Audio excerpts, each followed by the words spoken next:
enorme prazer em receber vocês aqui para mais um encontro. E o desejo do nosso coração, a gente tem orado por isso, conversado, que seja uma tarde muito abençoada.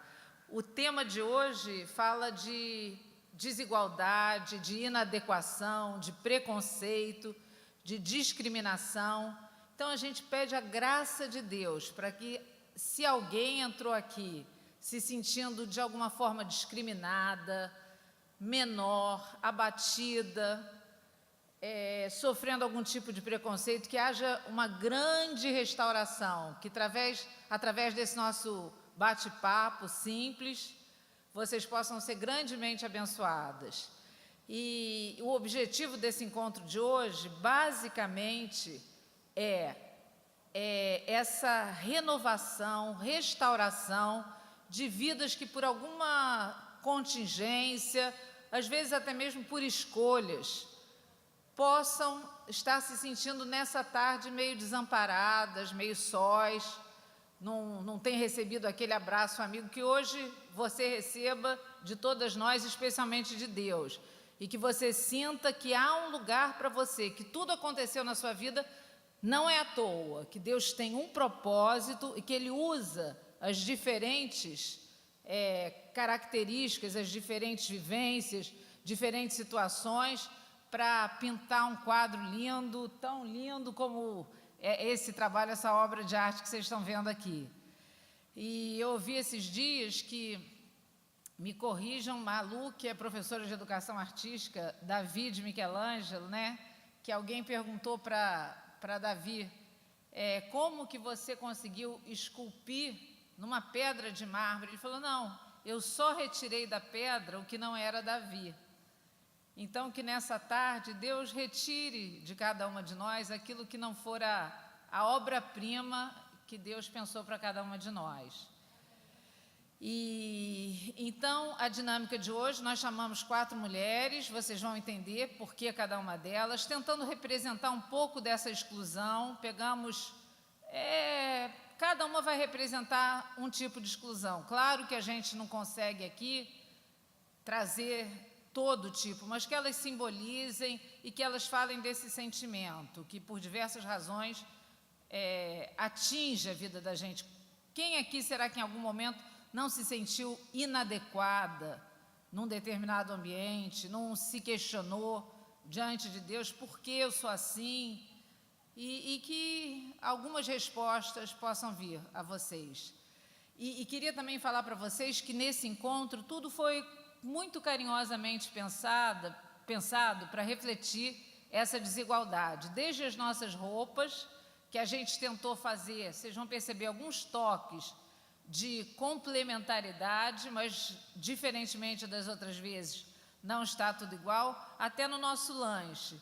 No nosso lanche a gente vai aproveitar um mesmo elemento para mostrar que tem vários sabores, assim como o ser humano, né? Somos todos criados à imagem e semelhança de Deus, mas cada um de nós tem um temperinho diferente que dá a graça, que dá paladar a esse mundo no qual a gente vive.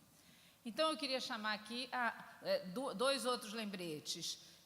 Quem está vindo aqui pela primeira vez na reunião de mulheres hoje? Tem alguém? Que Deus abençoe especialmente a vida de vocês, que vocês fiquem felizes e possam estar nos próximos eventos. Todas vocês receberam um formulário? Todo mundo? Alguma não recebeu um formulário? Das que estão vindo pela primeira vez? Quem que está com os formulários? E vocês que receberam, tem uma caneta? Alguém está precisando de caneta? Também levante a mão, por favor. Então, por favor, vocês podem ir preenchendo esse formulário. O objetivo é simplesmente a gente ter os dados de vocês, oramos por vocês e também mandar convites para os próximos encontros, próximos eventos. E também esse evento vai ser um pouco diferente, porque no final nós vamos ter um tempo de perguntas e respostas. E tem 2 formas que vocês podem fazer as suas perguntas. Uma é através de um número de WhatsApp. Quem tiver familiaridade, não sei se o Roque está com a tela para projetar o número do WhatsApp. Está todo mundo conseguindo ler? Então, vocês aproveitem agora para anotar. Se durante o encontro, se durante uma fala, vocês tiverem pergunta, podem ir mandando, tá? Que a Júlia vai estar recebendo. Infelizmente, provavelmente não vai dar tempo da gente atender a todas. Mas todas nós queremos nos colocar à disposição para, se ficar alguma dúvida, alguma questão, ao final do encontro, a gente conversar mais detalhadamente. E também, quem quiser fazer uma pergunta por escrito, cadê a Ana? A Ana vai distribuir agora uns papeizinhos. Acho que quem não estiver familiarizado com o WhatsApp, levanta a mão, que aí ela vai entregar agora. Tem alguém que prefere fazer pergunta por escrito? Aqui, Ana, fica com a mãozinha levantada até a Ana distribuir um papel, por favor. E também vocês fazem que ela vai recolhendo e, à medida do possível, a gente vai respondendo. Então, eu queria chamar agora, em ordem alfabética, espero estar com o meu abecedário em dia, não cometer nenhum erro de português. Bom, primeiro, furando essa ordem alfabética, chamar a Rosiane, que quem já esteve nos nossos encontros tem oportunidade, é uma das fundadoras do nosso grupo, ela vai ser a mediadora desse encontro, a Rosiane. E como participantes da mesa, nós vamos ter a Jane Acioli, que também é uma das fundadoras do Grupo Mulheres de Betânia. A Jane ela é farmacêutica com pós-graduação em saúde pública, casada há 31 anos com o Estevão, e mãe de 2 lindos filhos, da Débora, que é a fotógrafa cativa, né, especial do nosso evento, e do Paulo. Também queria chamar a Lucília.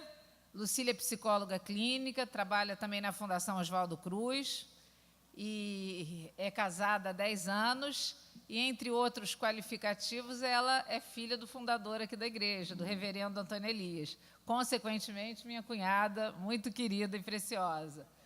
Também queria chamar a Marcele. Cadê a Marcele? Marcele trabalha no Tribunal de Justiça.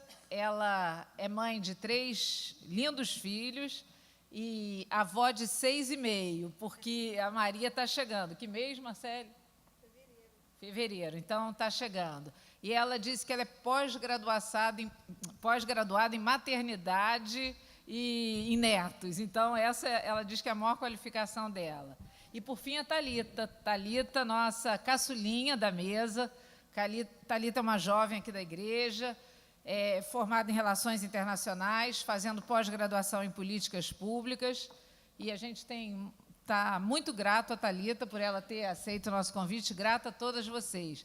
Então, que seja uma noite muito agradável e muito proveitosa e abençoada para todos nós.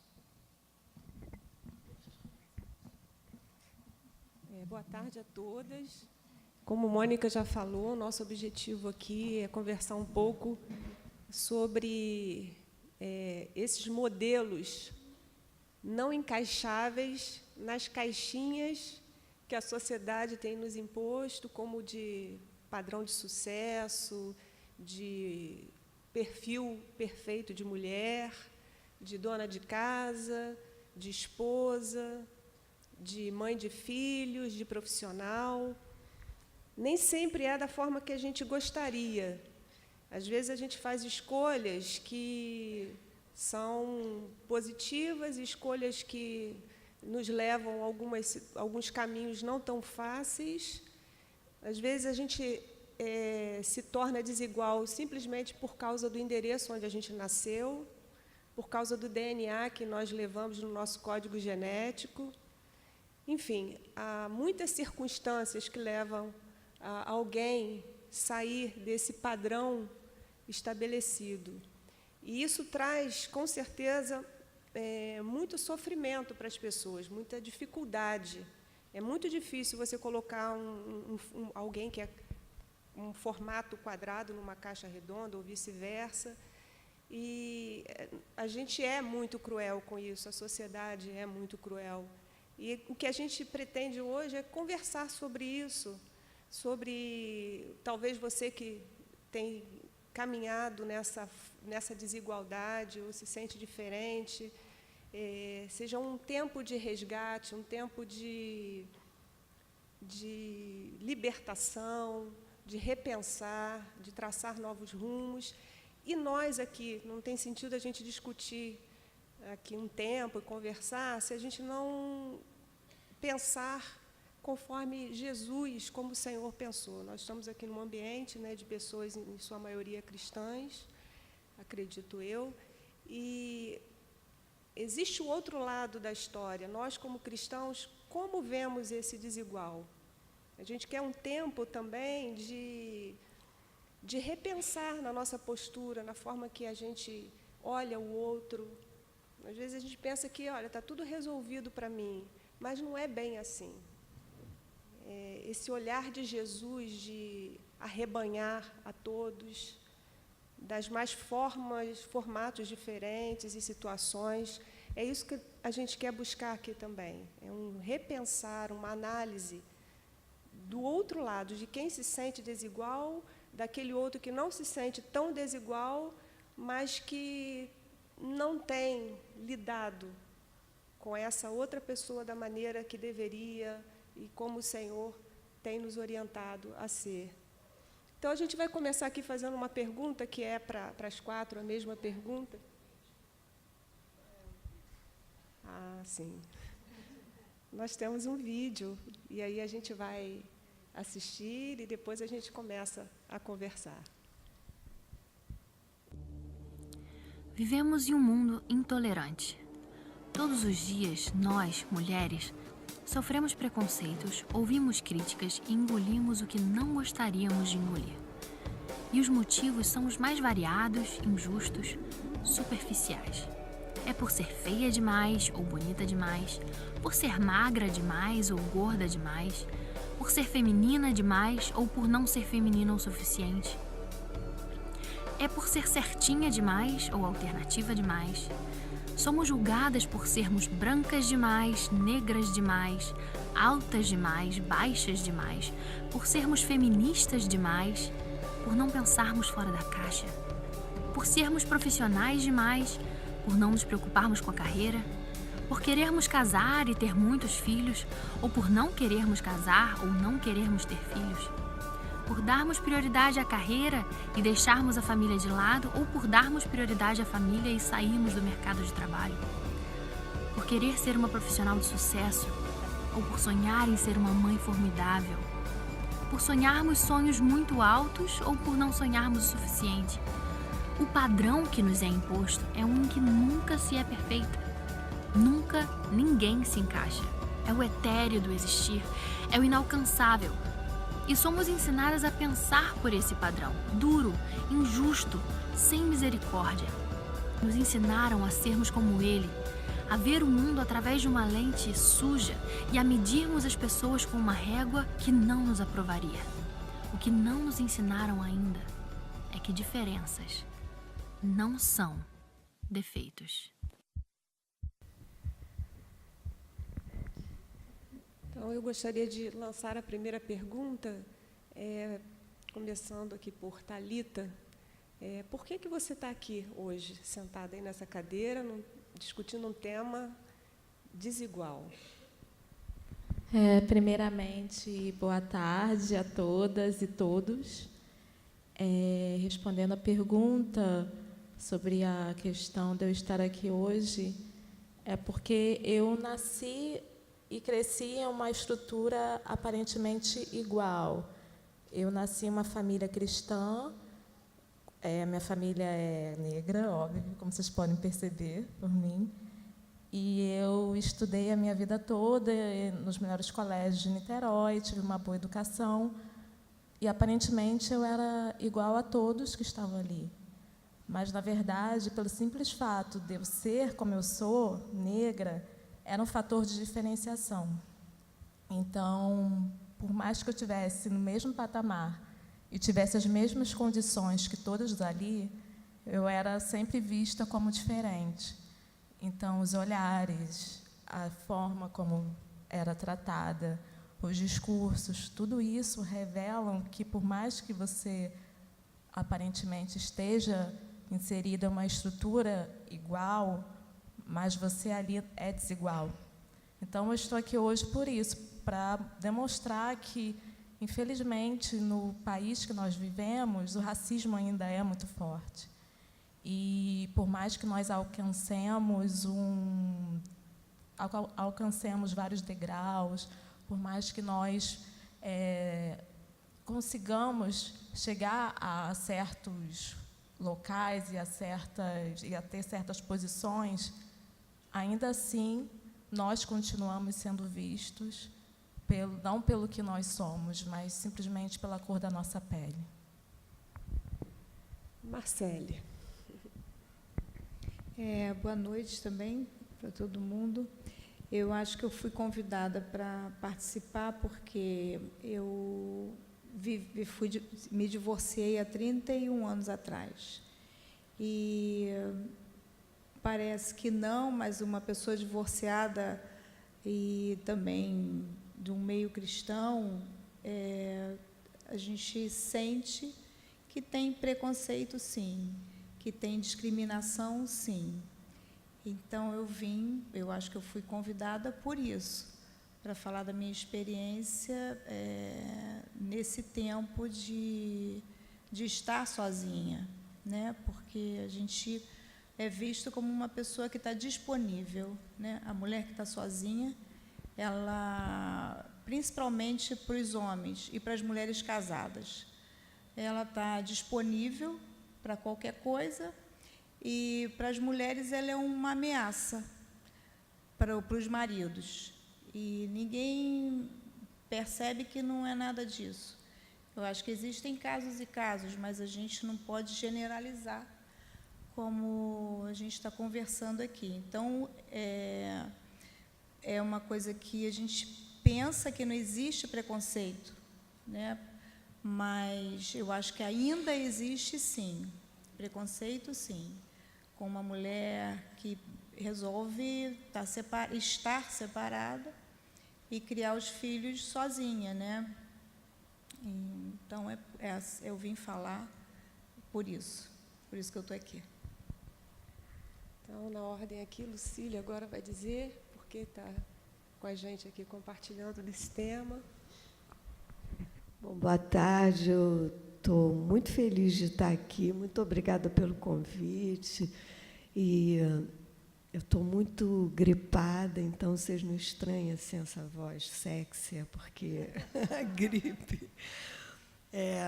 Quando as meninas me convidaram, eu fiquei pensando numa desigualdade social que talvez para a maioria aqui não vai repercutir tanto, mas há 60 anos atrás, em torno de 60 anos atrás, um pouquinho mais, nascer menina numa família pobre, crente, era uma tremenda desigualdade social. Eu nasci numa cidade lá perto, no Vale do Jequitinhonha, e o Brasil era um país eminentemente católico.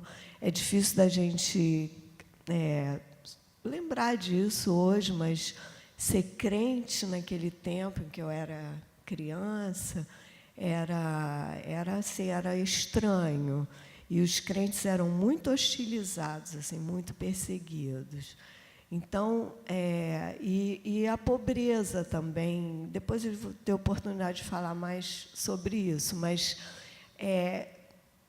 era isso que eu queria assim, responder. Há 60 e tantos anos atrás, ter nascido menina, antes dos movimentos sociais, dos anos 60 e tal, numa família pobre e crente, determinava uma desigualdade social em relação ao resto da população. Eu acredito que ainda há um agravante nisso que você não falou. Ser filha de pastor. Eu acho que também deve ter sido bem diferente naquela época, não?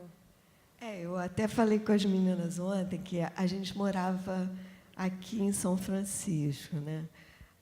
E aí as crianças da rua falavam assim: sou pastor, vou pastar, sou pastor, vou pastar. Ficavam coisa de criança, né? Mas a gente tinha um pouco isso, né?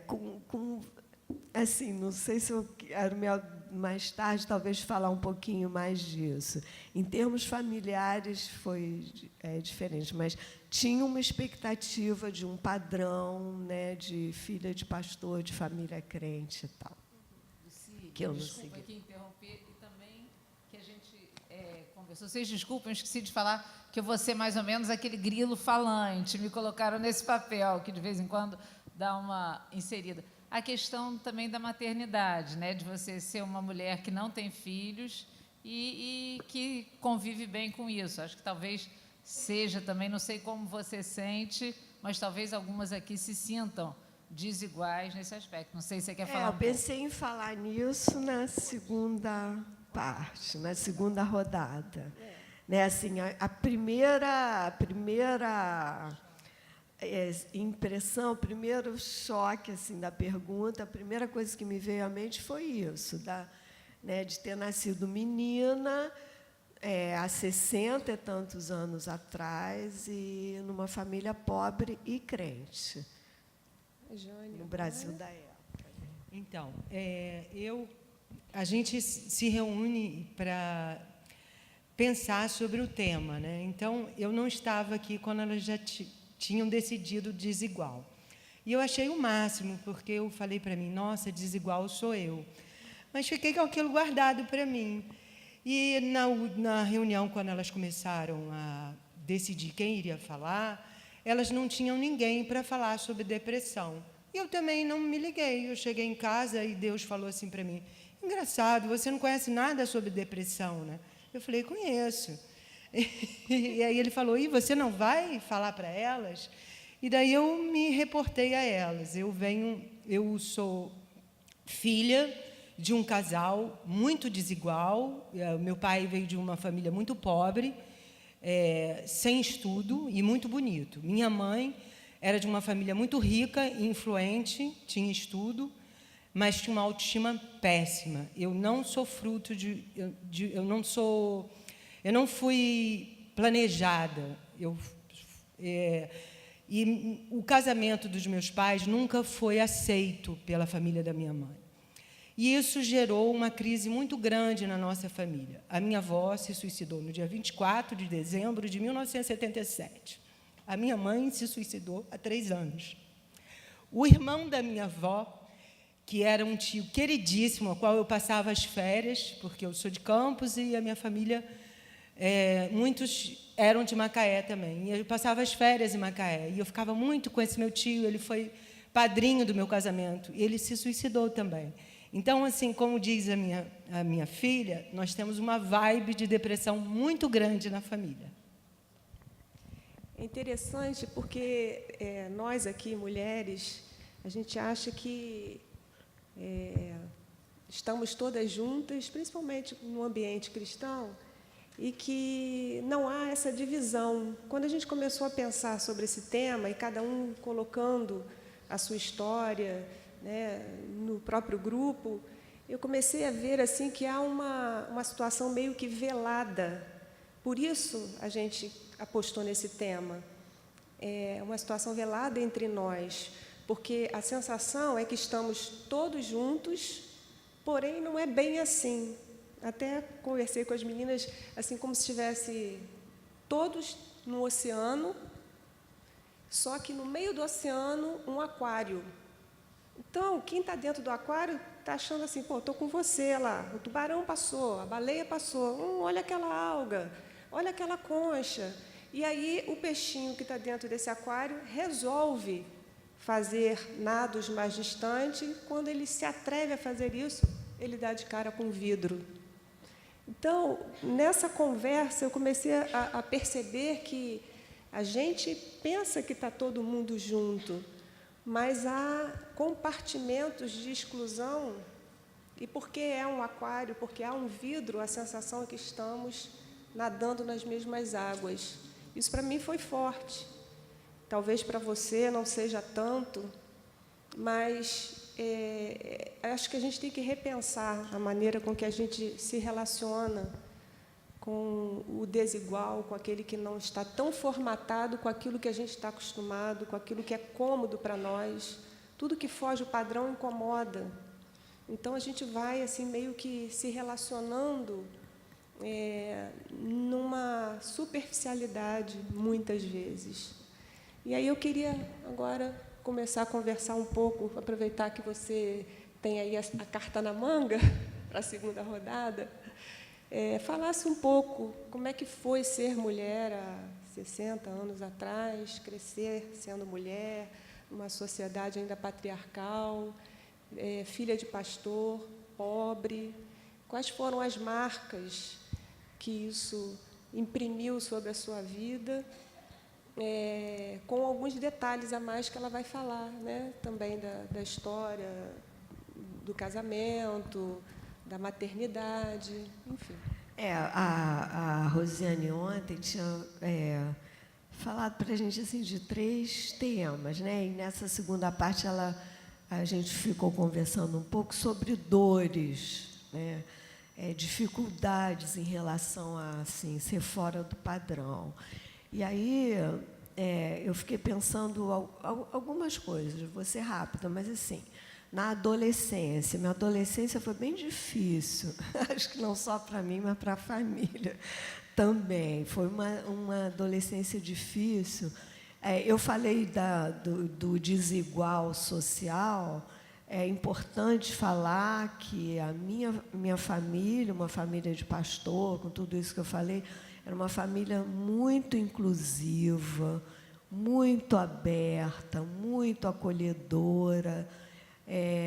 Mas, mesmo assim, na adolescência, eu percebia que eu não seguia aquele padrão de feminilidade da época, né? Da minha mãe. Minha mãe é uma pessoa muito legal, muito crente, muito trabalhadora, e, enfim, eu não... Então, isso causava um certo sofrimento grande assim, em mim, e eu acho que nela também. Ela não verbalizava tanto isso, mas na adolescência teve essa questão do padrão, da feminilidade, de não me encaixar naquilo ali do que eu achava que era o esperado. Na juventude, eu tive um namorado, muitos anos, uma pessoa muito legal. Eu tinha 16, 17 anos, a gente começou a namorar. Ele era da mesma idade que eu. Foi um longo namoro, ele gostava de mim, eu gostava muito dele, mas eu não pensava em casamento, assim, eu achava que o casamento era uma coisa que ia me privar muito das aspirações profissionais que eu tinha. Talvez até por timidez, assim, eu menina, eu lia muito, eu fui muito estudiosa, eu sou muito estudiosa, eu gosto de ler, e eu tinha um sonho assim de trabalhar, de ser psicóloga, de ser uma profissional bem-sucedida. E, por mais que a gente se amasse, tivesse um namoro muito bom e tudo, ele esperava, e eu acho que se esperava assim, um padrão de dona de casa e mãe, e esposa, que eu achava incompatível com uma vida profissional de sucesso também. Então, isso causou sofrimento, foi um dos fatores determinantes para a gente não ficar juntos, e isso na juventude. Depois, na maturidade, eu tenho 39 anos de formada já. E, na maturidade, talvez numa terceira etapa eu possa falar um pouquinho mais disso, mas, na maturidade, ser psicanalista e, ao mesmo tempo, muito crente, né, sempre assim. Hoje é uma coisa muito mais tranquila no meio cristão e tudo, ser psicólogo, ser psicanalista e tal, mas há 40 anos atrás era meio estranho isso. Então, no meio da psicanálise, era muito esquisito uma psicanalista crente, né, cristã.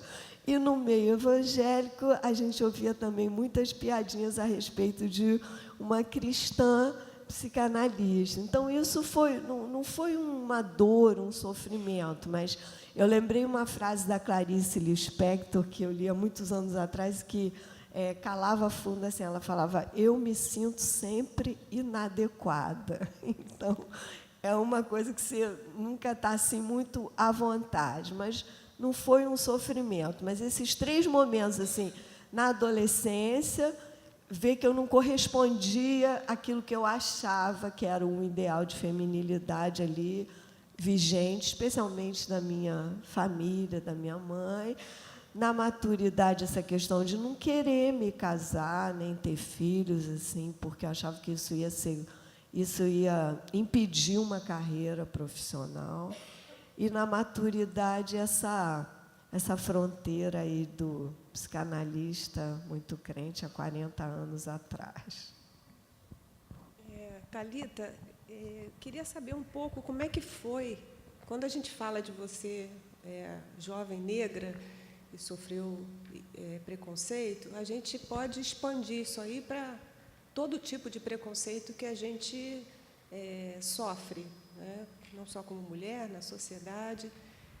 A gente não vai focar apenas na questão do ser negro, mas a gente pode ampliar isso para outras fronteiras, né?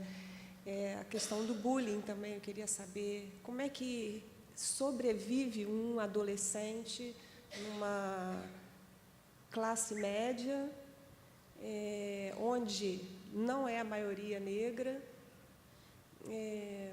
Como é que foi esse enfrentamento na sua vida? Como é que você sobreviveu a isso? Pensando na minha história, não foi fácil. Na verdade, até hoje não é fácil. Na minha época, eu estava no São Vicente. Eu lembro que era praticamente eu e minha irmã somente no colégio inteiro de negras. Então, era muito complicado, porque muitas vezes eu lembro que eu orava antes, pedia para Deus, Deus, por favor, me ajuda que nesse dia eu não seja atacada. Porque, diariamente, ir à escola era um sofrimento, porque eu era xingada, eu era maltratada. Então, sempre foi muito difícil. Em contrapartida, na minha casa, eu tinha muito apoio dos meus pais. Os meus pais sempre foram o meu modelo minhas referências de vida. Então, eles sempre tentaram fortalecer a minha autoestima, mas é muito complicado, ainda mais você crescendo, entrando na adolescência, vendo as suas amigas, aquela coisa, tem um menino que gosta, então, coisas que talvez para vocês que não são negras, ter um namorado na adolescência, ter alguém que goste de vocês, ter a correspondência amorosa, coisas banais, para mim, eu não experimentei isso. Então, coisas que talvez pessoas que não são negras experimentem em suas vidas, eu não experimentava, ainda mais pelo fato de eu ser a única negra inserida em um meio onde era majoritariamente branco. Até eu lembro que ontem a Rosiane e a Mônica me perguntaram se eu não ficava com raiva, porque quem fazia esse bullying comigo eram mais os meninos. As meninas, não. As meninas eu tinha muitas amigas. Eram só os meninos que me tinham como alvo. Elas perguntaram se eu tinha raiva.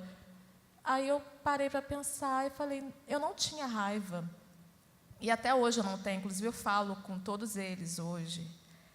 Eu me sentia inadequada. Eu ficava com vergonha. Eu me sentia constrangida, mas eu não tinha raiva deles. Então, era até algo meio doentio, porque eu não conseguia sentir raiva deles. E, na verdade, eu sentia raiva de mim por ter nascido daquela forma. E, muitas vezes, eu questionava Deus, por que eu nasci assim? Por que eu não nasci com cabelo liso? Por que eu não nasci com uma pele diferente? Por que eu não sou diferente? Por que eu tenho que ser dessa forma? Por que eu sou feia? Eu até, há alguns anos atrás, eu me achava muito feia. Então, isso tudo vai minando a sua autoestima, vai minando você como pessoa. Mas, eu sei, eu vou até adiantar uma parte, não sei nem se eu poderia, mas essa questão da autoestima, para mim, Deus foi fundamental na minha construção, além da minha família, é óbvio. Mas Deus, ele ele me colocando aquela questão da imagem e semelhança de Deus, e quando eu me questionava e Deus me falava, eu te fiz assim porque você é a minha expressão, porque você é feita a minha imagem e semelhança. Então, eu sou você. Aliás, você é como eu, então, você é o meu espelho. Então, você não precisa mudar nada, porque você é perfeita aos meus olhos. Então, assim, a minha autoestima eu construo até hoje, porque, como eu falei no início, nós vivemos ainda em uma sociedade extremamente desigual, em questão não só socioeconômica, mas racial. Então, é uma construção diária. Mas, graças a Deus, eu tenho me estabelecido e tenho me firmado. E hoje em dia eu posso dizer que eu tenho uma autoestima construída, mas foi um processo longo e muito difícil. Eu achei interessante, quando a gente conversou, você foi dando detalhes desse cotidiano do ser negro, que tem sempre que estar se superando, sempre quase que andando com uma placa dizendo quem você é, né? Você até comentou a questão da manicure. Eu gostaria que você compartilhasse com o pessoal. Eu vou dar um exemplo prático. Um dia eu fui a um médico em um centro comercial em Caraí, um centro comercial chique. Só que nesse dia, especialmente, eu procuro sempre andar arrumada, porque eu já sei que eu posso sofrer preconceito, dependendo da forma que eu esteja vestida. Nesse dia eu estava com um macaquinho e com uma sandália que parecia um chinelo. Aí minha unha estava horrível, eu falei assim, poxa, eu vou parar aqui, era uma esmalteria, eu falei, quando eu tinha acabado de sair do médico, né? Aí eu falei, eu vou dar uma parada aqui nessa esmalteria para fazer minha unha.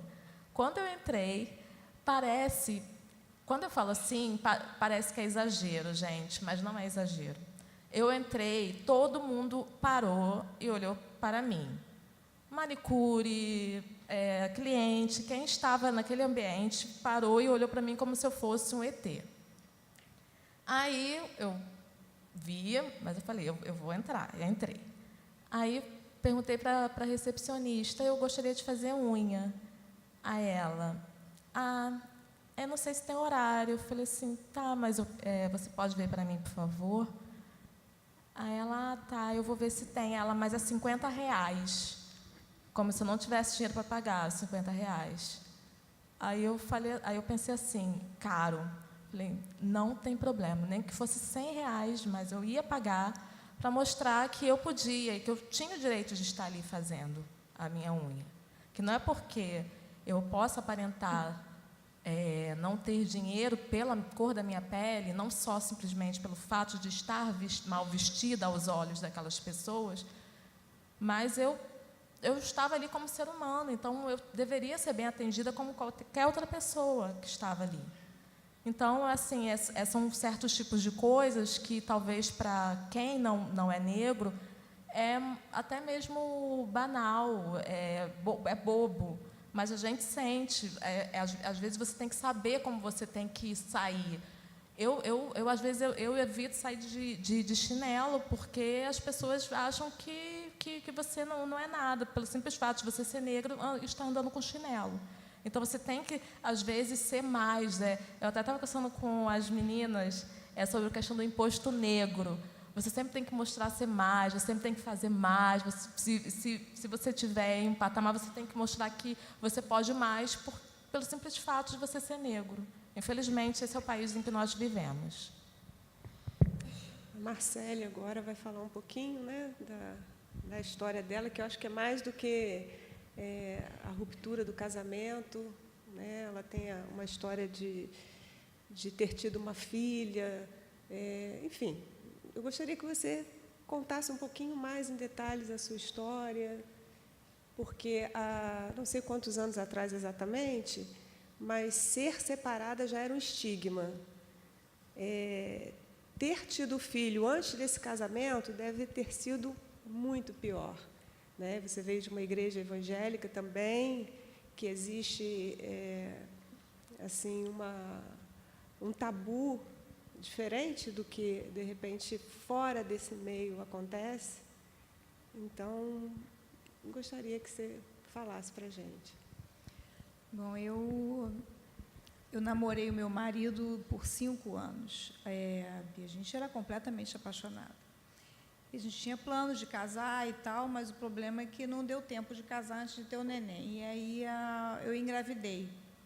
E lógico que famílias tradicionais e igrejas tradicionais, a sociedade é muito conservadora e era uma coisa muito estranha, né? A Marcélia, essa carinha tão boazinha, né? Não faz essas coisas, mas fazia e engravidei. Bom, lógico que arranjaram logo, a gente casou rápido, casamos logo.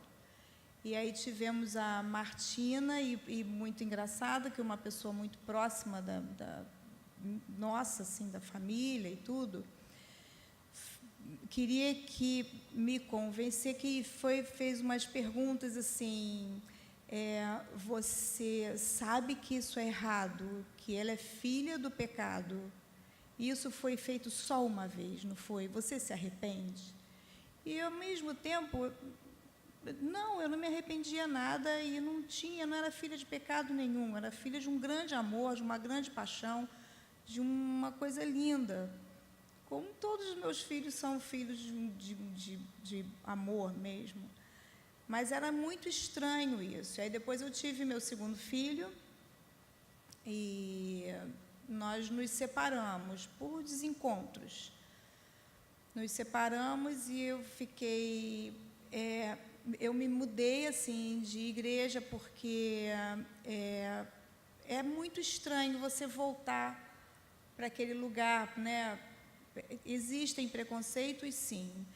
Tem preconceitos claros e muito assim, você chega na hora e a pessoa vê. Eu tinha um chefe na época que era inclusive amigo da família do meu ex-marido, uma gracinha de pessoa, solícito, e um dia ele falou, 15 dias depois da minha separação, eu queria que você, se você precisar de alguma coisa, você pode me procurar. E eu estava trabalhando, eu falei, obrigada. Ele falou, Marcele, qualquer coisa você pode me procurar. Eu falei, obrigada, tá bom, sei. E aí ele insistiu, ele falou, não, mas você não está entendendo, que a hora que você precisar, quando você precisar, o que você precisar, você pode me procurar.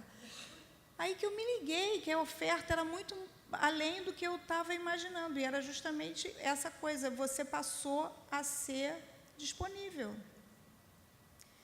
E aí, na época, eu falei, muito obrigada, eu vou falar com você, eu chamo você e sua esposa, a hora que eu precisar, e fiquei meio zangada. Depois, a gente ficou amigo, e é isso, a gente tinha que se impor de uma forma... E eu sempre fui muito brincalhona, eu sempre gostei muito de brincar, então tinha locais que eu não podia brincar, que eu tinha que me impor de uma forma mais assim, sabe? Você chega a ser meio metida, mas você não pode ser igual, não pode brincar, porque você é a mulher disponível. E aí isso acontece em vários lugares, né? Na sociedade, no trabalho, na vizinhança. E a minha família também era uma família muito acolhedora. Lógico, né? Me conhecia. E logo, 8 anos depois da minha separação, eu tive uma nova tentativa e tive a minha terceira filha. E aí, gente, aí a coisa fica mais séria ainda, porque você tem um filho de cada homem. Aí a coisa é bem complicada. Mas eu não... existe sofrimento? Existe. Mas eu acho que mas isso aí é para uma outra fase, né? Para a terceira fase. Pode. Eu penso que a gente tem preconceito, sim. Uma vez a gente estava dentro aqui da igreja, uma pessoa chamou e falou, essa sua filha é bem moreninha, né? Para falar que ela era diferente dos outros. E eu falei, por isso que eu liguei as trompas, porque o próximo seria pretinho. Eu isso era uma defesa, né? Porque por que a pessoa faz um comentário desse com você? Não entendi aquilo.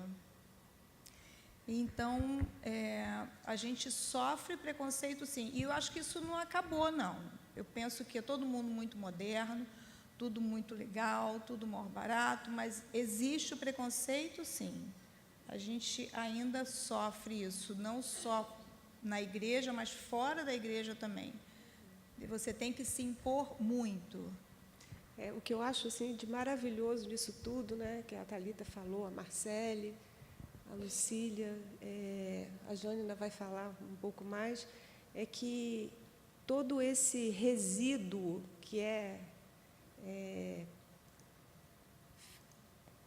produzido na nossa vida, né, por questões, por tropeços, por equívocos, escolhas não tão bem feitas, ele pega aquilo tudo, recicla e faz algo de bom nisso, e faz uma transformação da nossa história, né? Aqui, de maneira alguma, a gente dita regras ou normas, mas o que é, acima de tudo, inegociável é que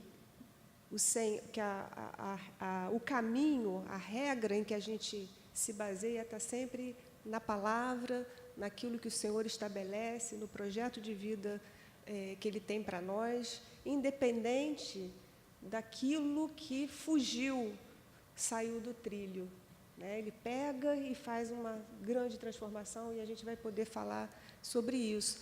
E a Jane vai falar de depressão, que eu acho assim, interessante trazer esse assunto aqui na igreja, porque ainda é um tabu, né?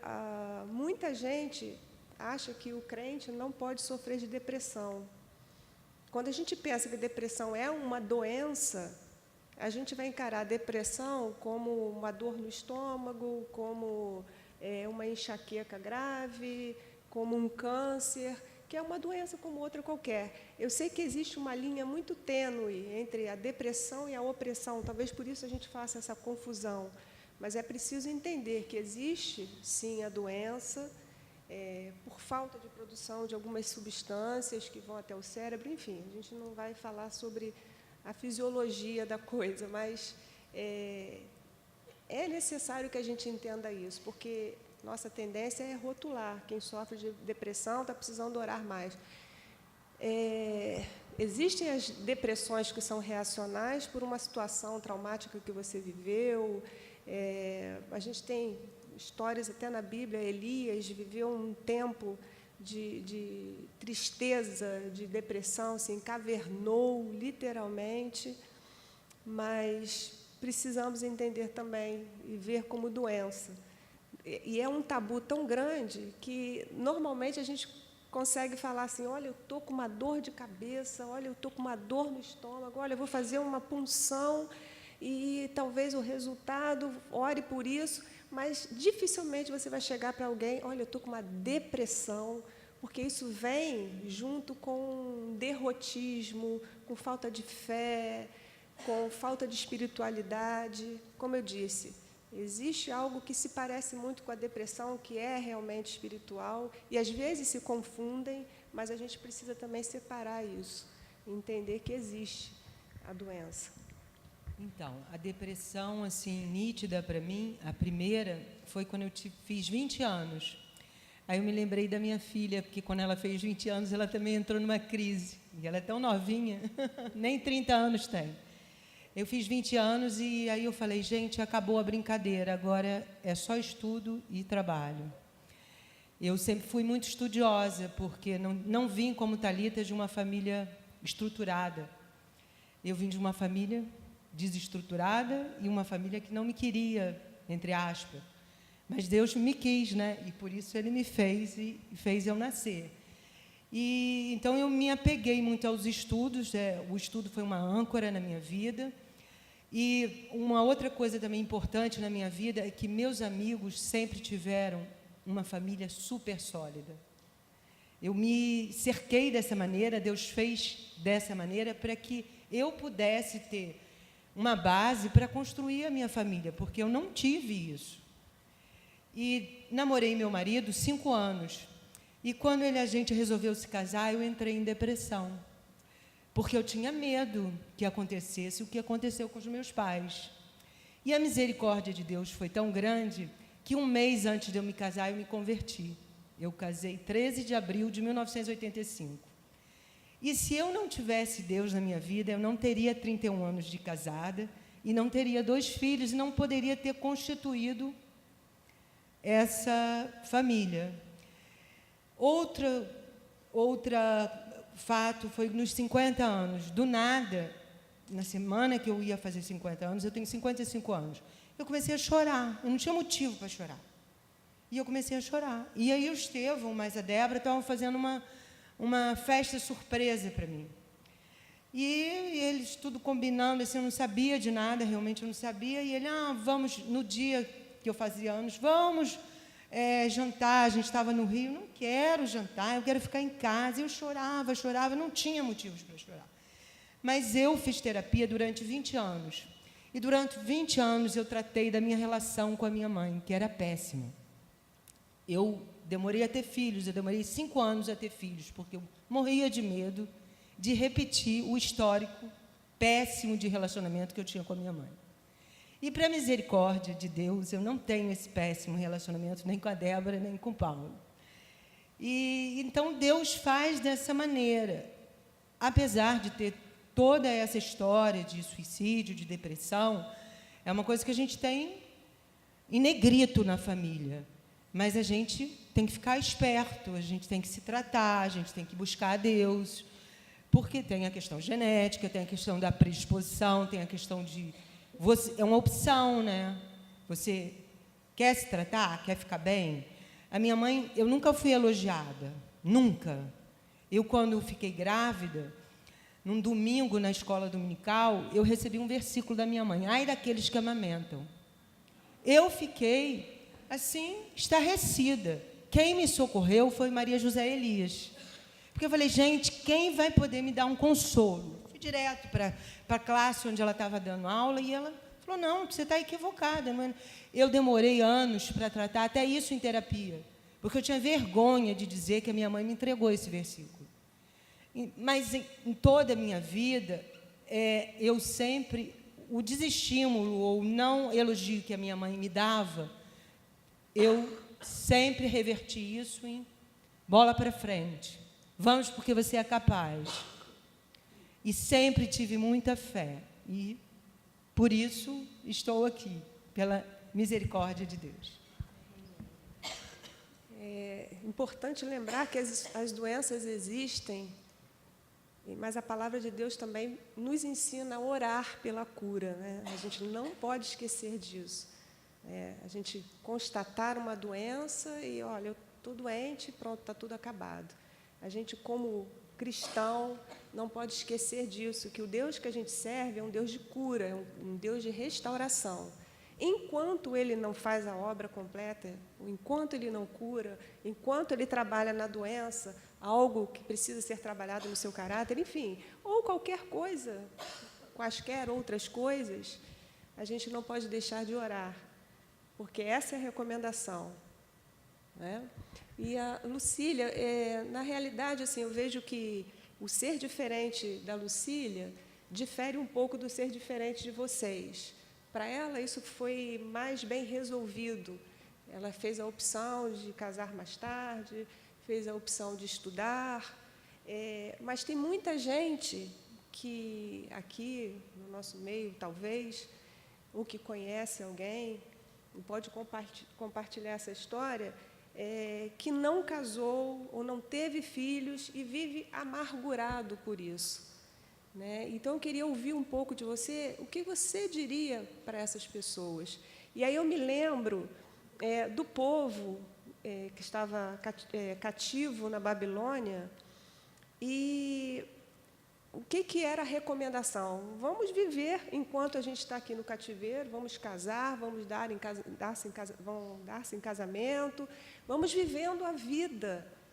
E, quando chegar a nossa libertação, a gente pega as coisas e vai embora. E, muitas vezes, na nossa vida, a gente vai vivendo pela metade, na expectativa da concretização da nossa completude, digamos assim, né? É como se o povo lá babilônico tivesse vivendo os 70 anos de cativeiro, com a mala na mão, esperando lá o portão da cidade abrir para sair correndo. E não era isso que acontecia. Então, eu acho interessante você falar disso, porque você tinha o desejo de casar, e como casou, mas, enquanto isso não acontecia, você tocou a sua vida, você foi plena, você foi realizada, fez outras coisas. E fica essa advertência para as pessoas que estão na expectativa não só de casamento, de ter filhos, outras coisas, enquanto não acontece, vivam em plenitude. Só reforçando o que a Rosiane falou, eu acho que é como não ficar paralisado por aquilo que a gente enxerga como incompletude, né? Que pode ser qualquer uma dessas situações. É isso, né? Só estou reforçando. Como não ficar paralisado quando a gente acha que a gente só vai ser feliz se conseguir um emprego, se casar. Então, acho se vestir o manequim 36, se tiver um cabelo louro, né? Tudo isso. Gente, ontem, eu vou responder, assim, vou falar mais um pouquinho.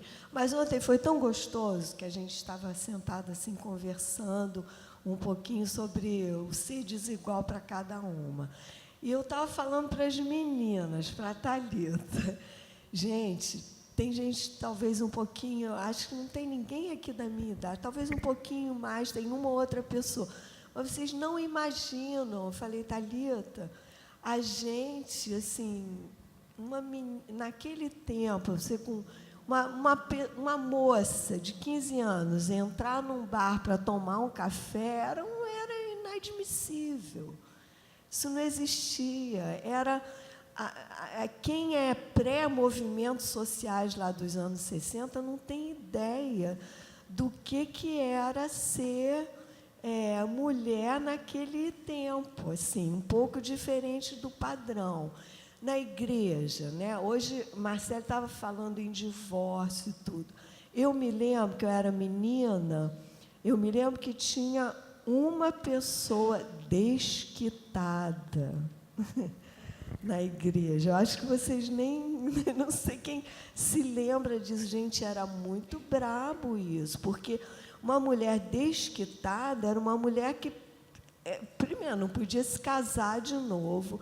Eu me lembro dessa mulher, ela era bonita, jovem ainda, numa igreja, naquele tempo era uma igreja tradicional e tudo, aquilo devia ser horrível assim, para ela. Então, eu acho. E ontem, quando a Thalita estava falando um pouco da experiência dela, da negritude e das dificuldades, eu falei, mas isso é assim hoje? Ela falou, hoje impressionante, né? Como que o tempo passa e como que essa coisa cultural, como que o preconceito cultural, o estigma, a gente precisa ter muito cuidado para não assimilar como sendo um padrão cristão, um padrão de vida cristã, aquilo que é estigma cultural e que aquilo passa. Né? Assim, foi muito interessante, foi muito emocionante conversar com elas, assim, ouvir de uma pessoa jovem. Hoje, nossa, são 60, 70 anos passados, né? A gente viveu anos 60 lá de movimento feminista, movimento dos negros. Nossa, quanta coisa, e como que a gente ainda está atrasado e preconceituoso, né, em relação a essas coisas. Falando sobre o casamento, assim, é um pouco cômico, assim, engraçado falar. Eu me arrependo de não ter tido filhos. Eu lamento não ter tido filhos. O não ter me casado foi uma opção, e eu acho que, né, eu lembro de um pastor, mas, enfim, não vou incumprir da história. Mas Deus é maravilhoso, né? Eu acho que se eu tivesse me casado naquela época, teria sido um desastre mesmo. Eu me casei há 10 anos atrás apenas, e foi no mesmo ano em que eu fiz um concurso público para a Fiocruz, E eu fiz vários concursos públicos e passei em todos, mas a Fiocruz foi assim, nossa, um presente de Deus. Foi no mesmo ano do meu casamento. Eram 3 vagas para o Brasil inteiro. Eu passei em primeiro lugar, assim, num concurso muito difícil. E estou há 10 anos lá, sou muito feliz no trabalho, muito. Eu amo o meu trabalho. Meu marido é uma pessoa muito legal, muito mesmo, assim. Então, foi tudo...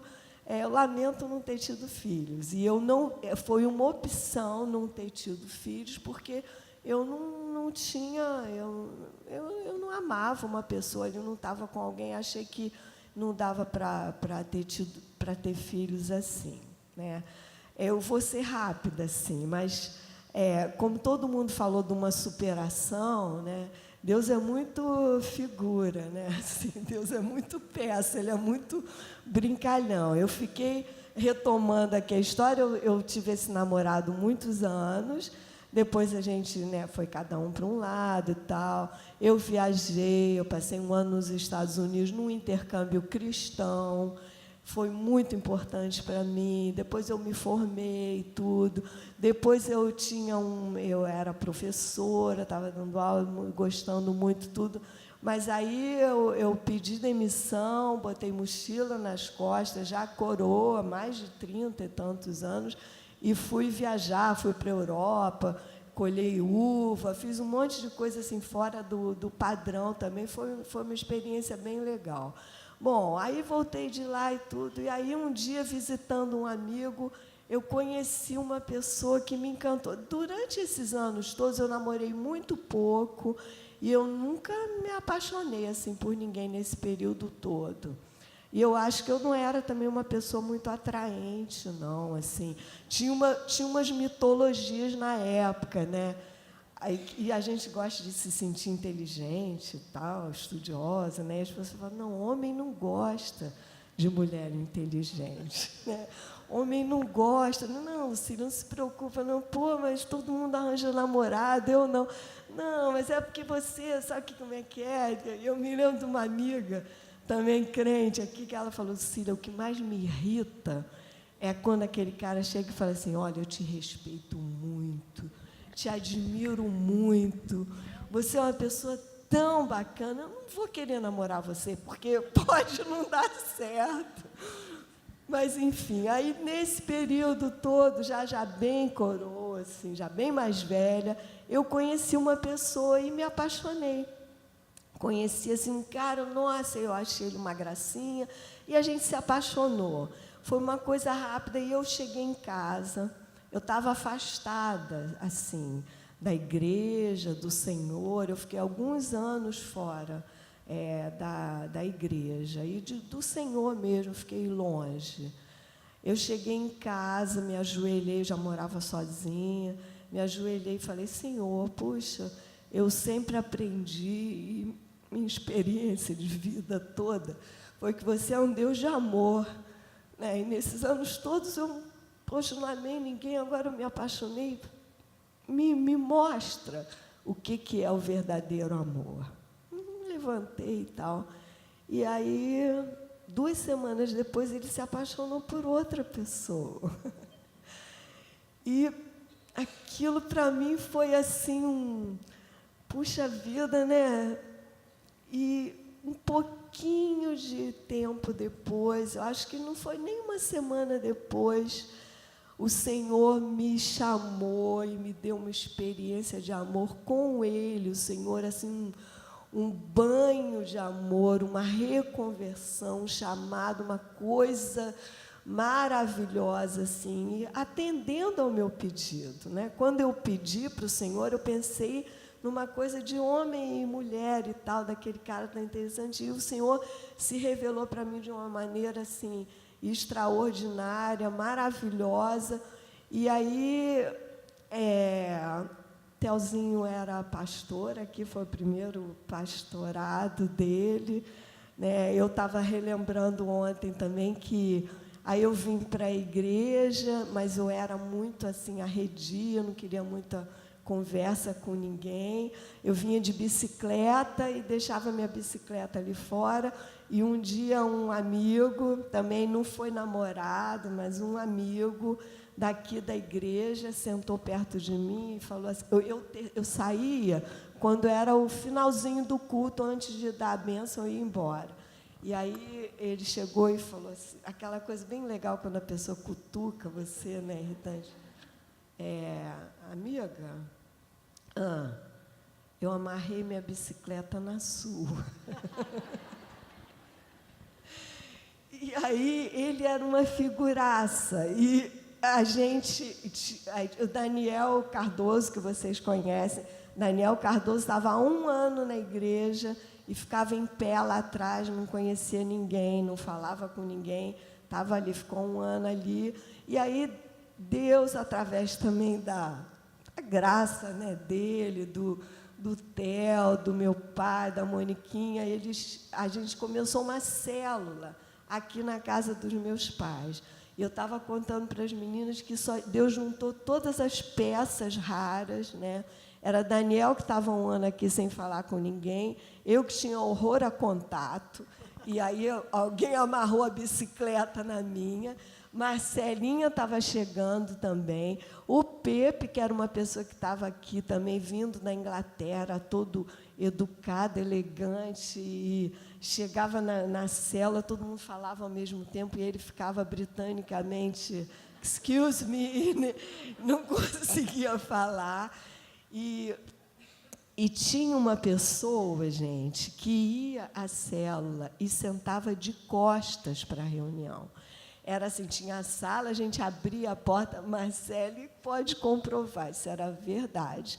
Sentava ali de costas para a reunião. Poxa, e Deus juntou a gente, foi uma coisa, assim, foi uma experiência maravilhosa de conviver numa diversidade, só tinha figura mesmo, assim, e permanecemos figuras um bom tempo. Uma vez a gente fez uma ida para Friburgo, um presbítero ofereceu a casa assim, para um final de ano, e era assim, né? A gente viajava de manhã e essas pessoas que sentavam de costas viajavam à noite. Quando a gente estava acordando, elas estavam indo dormir. Então, mas, nossa, era Lincoln também, só peça rara, assim, desadaptado, e que Deus juntou, e que, olha, eu tenho certeza que foi uma família, assim, aquilo foi super importante para nós. E, assim, para concluir mesmo, essa experiência de amor com o Senhor, né, nessa experiência, foi uma experiência assim, de transformação, também interior. Eu já era psicanalista, eu já era formada, eu trabalhava, mas a minha reconversão, a minha conversão, a minha volta para o Senhor, me transformou de uma maneira tão impressionante, assim, ali naqueles primeiros meses, e é um processo. Eu ainda estou sendo transformada com a graça de Deus, né? Até lá serei transformada à imagem e semelhança dele, mas foi uma coisa tão impactante que aquilo me impactou os meus amigos e me fez pensar até na possibilidade de uma psicanálise, assim, de uma transformação real de pessoas. Então, essa experiência de amor e de transformação com Deus, eu fiquei mais 10 anos sem nem pensar em namorar. Não foi não vou mais namorar. Não, eu estava, sinceramente, tão plena, tão feliz, que o tempo passou. 10 anos depois, eu pensei, gente, eu acho que deve ter algum problema comigo. E aí, mais uns anos depois, eu fiz esse concurso, conheci meu marido e sou muito feliz. Assim, aquilo, Deus usou aquela estranheza, aquela inadequação de uma maneira que me deu uma profissão, que eu trabalho com isso, gosto muito, sou muito feliz assim, e foi isso. A gente Desculpa, acho que falei vai muito. fazer aqui as considerações finais. Vou dar 1 minutinho para cada uma, para a gente ter tempo ainda para as perguntas. Quem quiser já mandar pelo WhatsApp ou anotar no papelzinho. Então, a Jane pode encerrar a parte dela e ela vai fazer também uma parte aqui, né? Sim, é porque a Lucília tocou numa palavra que é muito assim, forte para mim, desquitada. Aí eu fiquei pensando na letra D, né? Mas é Deus. Deus também me presenteou com Débora. Então, não é só depressão. A desquitada eu ouvi pela primeira vez, foi do meu sogro, quando o meu marido chegou em casa e falou: eu estou namorando uma menina de Campos. Na minha terra, né, onde eu nasci, a pergunta clássica é: de que família você é? Tem um sobrenome, pesa. Você é filha de quem? Eu falava Edgar, que era o nome do meu pai. Edgar não era nada. E eu também não me dizia, bom, eu sou filha dele. Mas, quando descobria o nome do meu avô, eu era tratada como uma princesa. E eu não tinha percepção disso, mas eu sempre fui intuitiva e observadora. E eu cresci com essa coisa. E, quando, de 18 anos, eu namorando o meu marido, e perguntaram, obviamente, que família é, ele falou: eu conheço. Não havia em Campos quem não conhecesse meu avô. Além dele ser muito influente, ele tinha um nome, se chamava Zoroastro Medrado. Então, era impossível não conhecê-lo, até mesmo pelo nome. Mas me doeu muito o meu marido ter me contado isso, que o pai dele não se agradou por ele estar me namorando porque eu era filha de pais desquitados. Eu nunca tinha ouvido isso, esse preconceito de amigos, de amigas, na casa de ninguém. Eu sempre fui acolhida. Gente, eu chorei muito. Eu fui para casa, mas eu chorei. Mas eu não carreguei isso como um estigma para mim. Eu tenho um ótimo relacionamento com meu sogro, eu amo ele, é uma pessoa que tem um caráter, assim, uma herança, que eu agradeço muito a Deus pela vida dele. Agora, vocês imaginam que eu nasci em 61, e em 61 meus avós se separaram. Então, era um estigma para minha avó, a mãe da minha mãe. Então, assim, a gente tem que ter muito cuidado, é isso que me veio à mente, com as palavras, com o que a gente recebe, né? Negra, desquitada, não tem filhos, está disponível. Por que isso? Para a gente refletir sobre isso. Muito bom. Thalita, fazer as suas considerações finais e depois a Marcele. Pensando assim, o que eu posso falar em relação a isso é que a igreja, eu penso que a igreja ela tem um papel muito importante na sociedade. Que muitas vezes ela espelha esse lado negativo da sociedade, de não inclusão, de não fazer as pessoas pertencerem àquele espaço. Então, acho que é algo para a gente refletir, de que forma nós, como igreja, nós temos muitas vezes reproduzido esse padrão excludente que vemos na sociedade. E porque de certa forma, isso aqui é só um espaço, é um prédio, porque a igreja somos nós. Então, nós, como igreja, temos que ser diferentes para que possamos, lá fora, demonstrar que o que Deus tem feito por meio de nós. Porque na palavra dele diz que o nome dele é glorificado por meio das nossas ações. Então, que nós possamos conseguir ser essa igreja que glorifica o nome de Jesus. E uma dessas formas é nos despirmos desses preconceitos, desse olhar julgador que muitas vezes nós temos em relação ao próximo. E a gente consiga ver além do exterior. E é essa palavra que eu deixo. Eu falo também isso para mim, que muitas vezes não é porque eu sofro racismo, preconceito, que eu também não tenho preconceito. Eu acho que o preconceito é inerente ao ser humano, mas é um exercício diário de superação e de você conseguir enxergar o outro, além do exterior. Bom, eu fico pensando muito assim do que a gente viveu, que é impressionante que como a gente tem a capacidade de estragar, né? Quando a gente vai caminhando, a gente acha que está caminhando legal e de repente você estraga tudo. E como Deus tem a capacidade de reconstruir, né? De fazer a gente reconstruir. Hoje eu agradeço muito a Ele esse tempo, porque quem dignifica uma pessoa não é um marido, não é nada. Quem dignifica uma pessoa é o Senhor Jesus.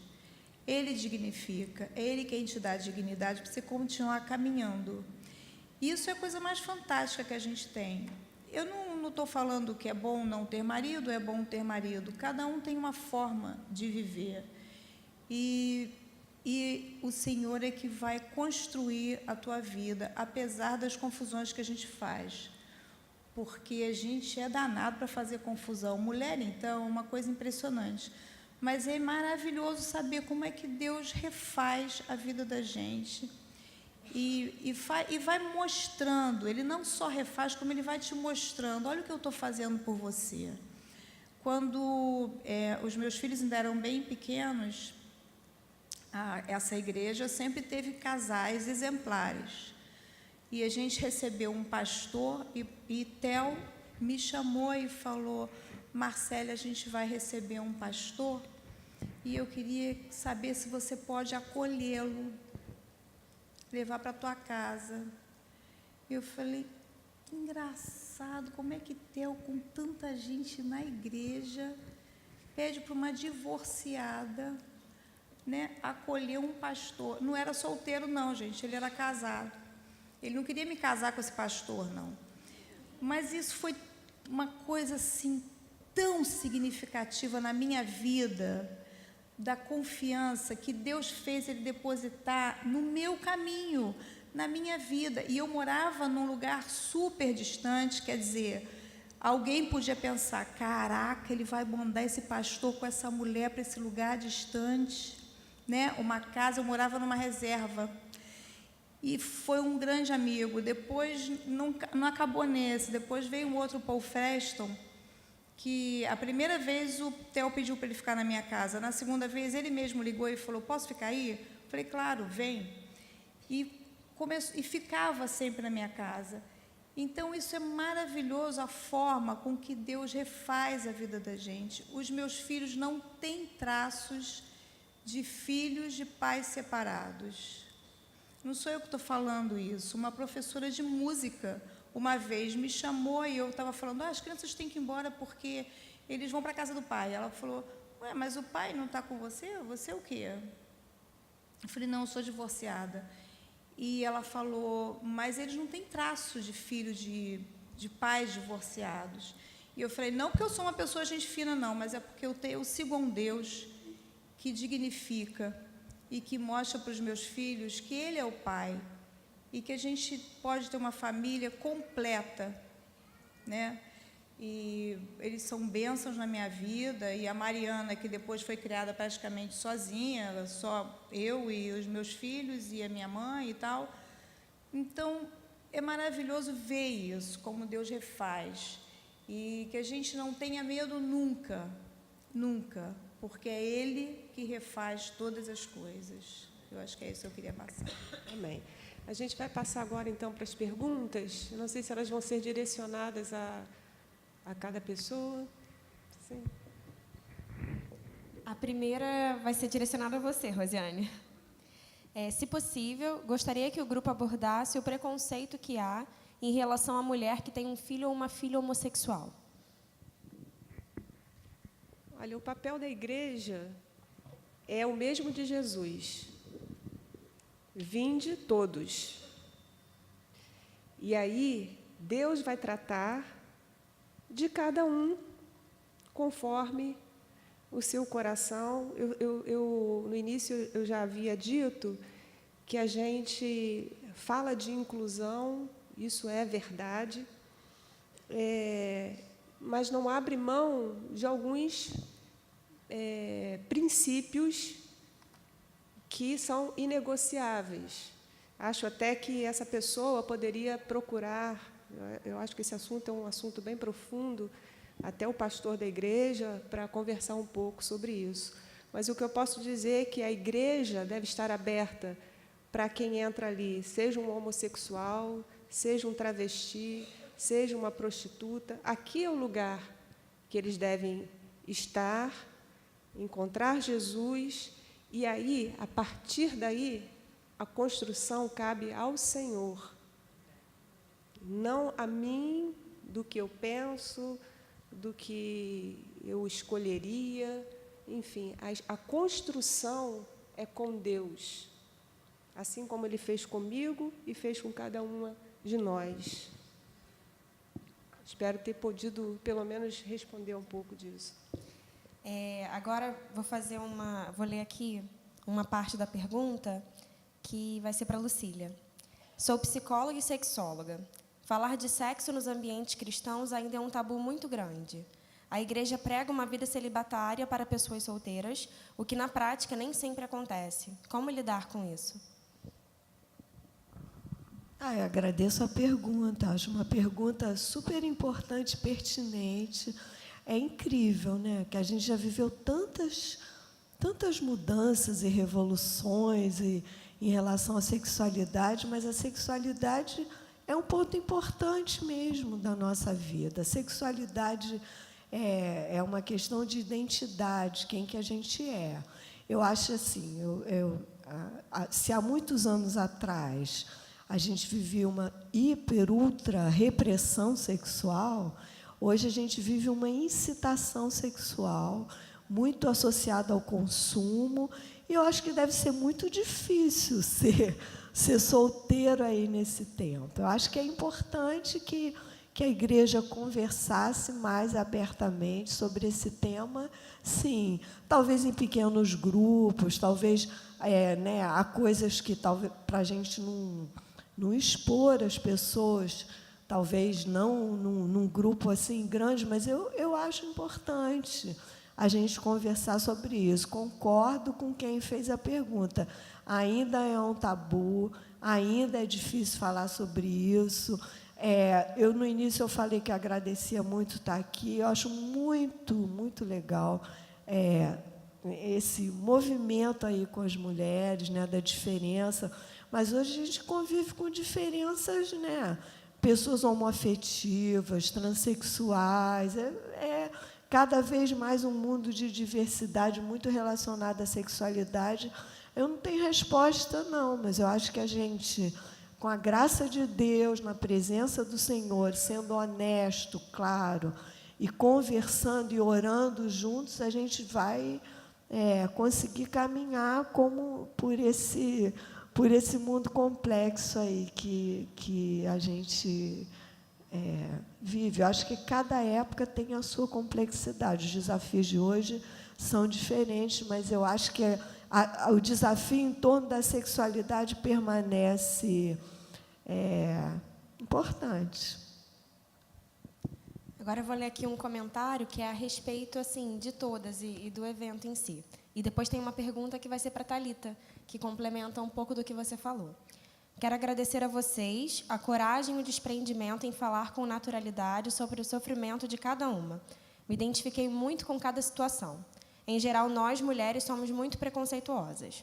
E aí a pergunta: o que nós, mulheres cristãs, podemos fazer para diminuir essa desigualdade dentro da nossa sociedade e da igreja?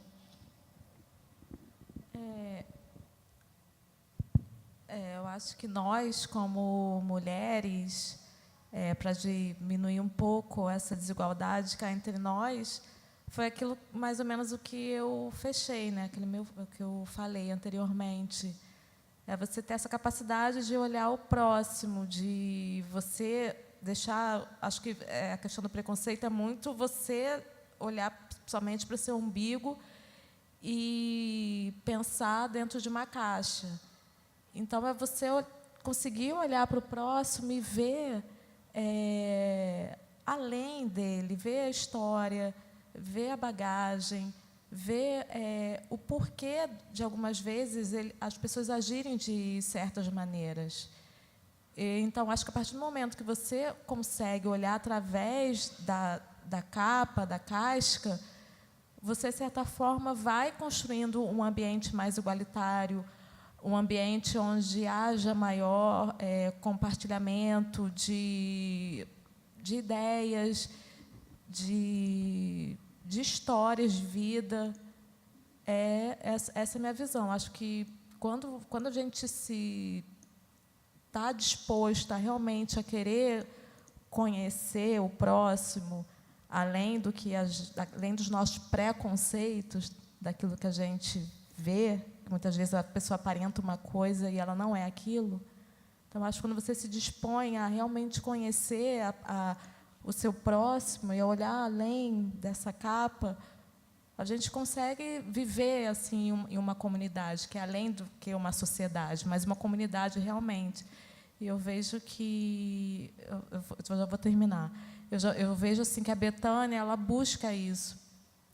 E por isso que eu considero a Betânia uma segunda casa. Porque aqui ela busca esse ambiente acolhedor de comunidade. E eu vejo que esse evento é uma forma de demonstrar isso, de que a gente, apesar das nossas diferenças, apesar dos nossos preconceitos, como eu falei, todos nós temos, mas nós queremos nos superar, porque somos humanos, nós somos falhos. Mas essa vontade de superação, e que não é só nossa, mas que, por meio de Deus, por meio da força que vem de Jesus Cristo, nos permite caminhar. Então, eu acho que é esse caminho, a gente olhar umas para as outras, sem preconceitos, e buscar o olhar de Cristo, exatamente, buscar o olhar de Cristo. Eu acho que, quando a gente tem o olhar de Cristo em nós, a gente consegue ver além. E tem mais algumas, mas não vai dar tempo de fazer mais. Tem mais uma aqui que a Mônica vai responder, em que perguntaram qual seria o projeto da igreja para ajudar os irmãos que passam por algumas situações que os colocam como desigual. E também tinha uma pergunta complementar a essa, se existe algum projeto para nós, divorciadas, viúvas, solteiras. Bom, quando nós começamos o trabalho de Mulheres de Betânia, e todo mundo que está nesse trabalho pode reafirmar isso, um dos objetivos era ser inclusivo e abrangente. A gente evitar temas relacionados à maternidade, a casamento, porque a gente queria que aqui fosse um espaço para discussão de assuntos femininos que transcendessem isso, de forma a que mulheres viúvas, mulheres sem filhos, mulheres divorciadas, mulheres solteiras, todas tivessem esse espaço. Então, aqui é um embrião, e vocês podem, quem já acompanha há algum tempo, olhando para trás, a gente falou sobre perdão, a gente falou sobre 4 estações da vida, vários temas, mas fugindo muito da questão da maternidade e do casamento, que geralmente colocamos as mulheres nessas caixinhas e deixamos de tratar dos assuntos das divorciadas, solteiras. Então, hoje, o que existe de projeto já implementado é esse. É muito pouco?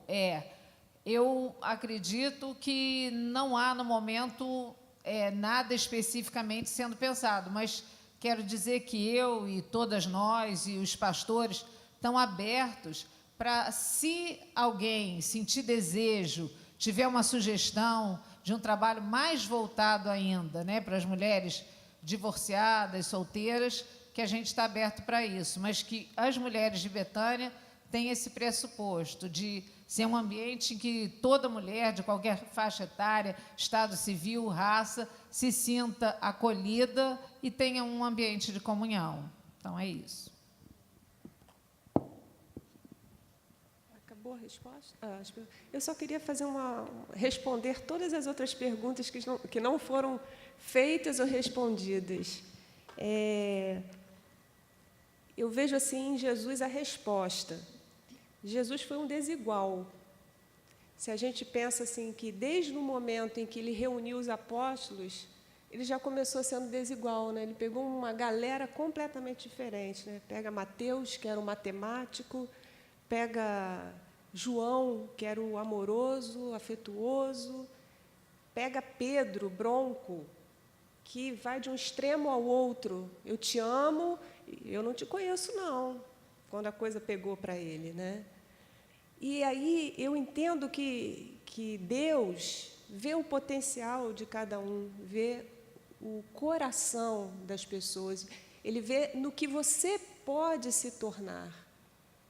Por isso, eu creio também que a igreja deve estar aberta para todo tipo de gente. E nós é que temos que nos preparar para receber essa gente.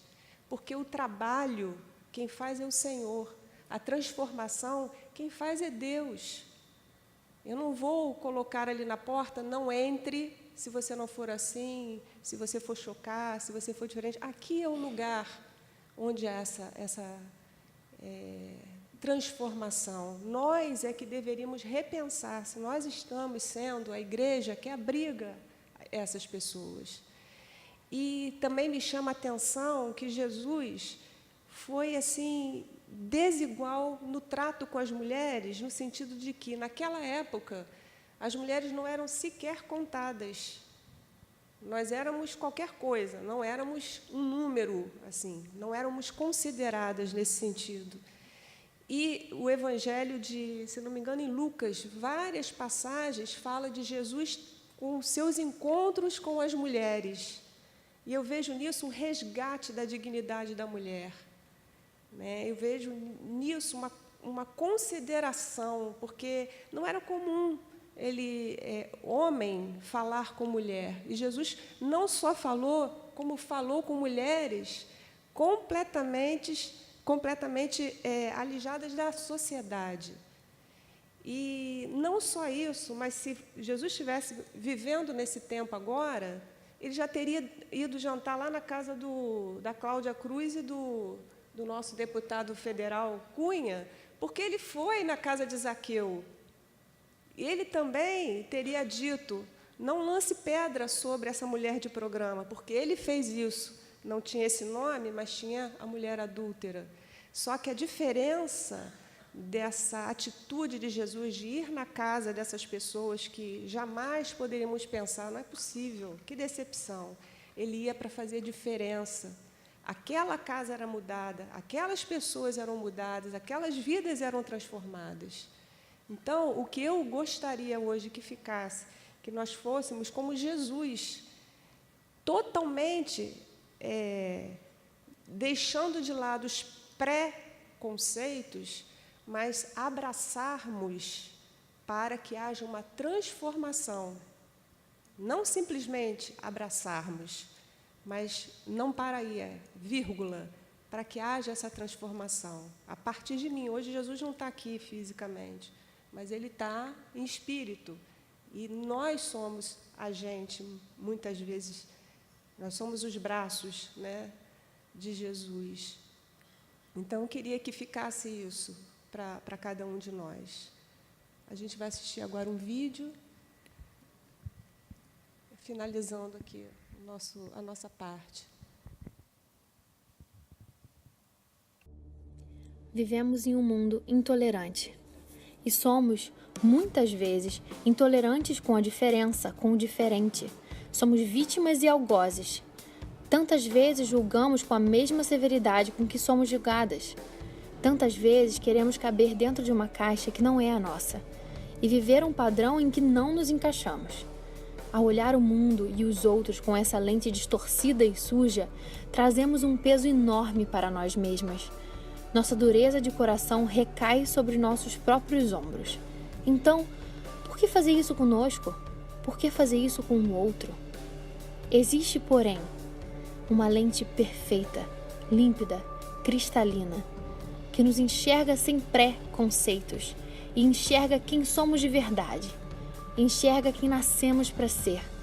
Essa lente de amor e misericórdia é a lente com que Cristo nos vê, inteiras, completas pelo seu amor em nós, com defeitos, qualidades e diferenças, e amadas em todas elas. É essa a lente com que devemos olhar para nós e para o mundo à nossa volta. para aquelas que pensam como nós e vivem como nós, e para aquelas que pensam diferente e vivem de uma forma diferente. A diversidade é o que faz o mundo lindo e é o que nos faz mais parecida com o Criador, que nos fez a sua imagem e semelhança, ainda que tão diferentes umas das outras. Porque no reino, diferenças não são defeitos. A diferença, ela sim, é quem nos faz únicas aos olhos do Pai. Por isso, ame. Ame o igual. Ame o diferente. Amemo-nos umas às outras. Amemos o mundo com o olhar daquele que nos amou primeiro.